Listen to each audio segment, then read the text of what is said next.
Dili natugutan ang paggamit og gagmay o personal-sized nga mga plastik nga botilya, sachet, o uban pa nga sudlanan og mga toiletries nga ihatag sa mga guest nga moistar sa mga hotels, motels, resorts o uban pang establishmento sa probinsya sa Sugbo. Kini human giaprubahan sa Hunta Probinsyal ni adtong Marso 14 ato sa regular session niini ang resolusyon nga giduso ni Bukal Christopher Baricuatro sa ikapitong distrito nga nagban sa paggamit og miniature toiletry plastic bottles ug sachet sa mga hotels.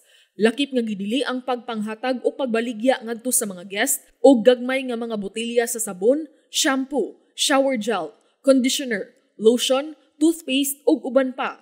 Kini aron maprotektahan ang kinaiyahan gikan sa polusyon nunot sa basura gikan sa plastik, aron ma-promote ang mas sustainable nga produkto o gumikan sab sa hangyo sa mga tourism o resort operators sa probinsya. Kinsa nakabantay nga magkataglang bisan asa ang basura sa mga toiletries ug maanod sa kadagatan.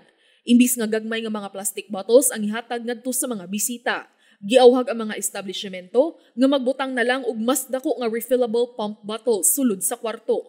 Sulod sa interim period nga usa ka tuig sa dili pa hingpit nga i-phase out ang plastic bottles, magpahigayon og awareness raising, collection, recycling ug proper disposals sa mga container nga nag-circulate na ug ang pagmontar og recycling centers sa mga local government units. Ang establishmento nga makalapas sa maong ordinansa, makabayad og usang ngadto sa 5,000 o mahimong isuspenso o bawian og business permit. Paula Mendoza, Balita sa Sugbo.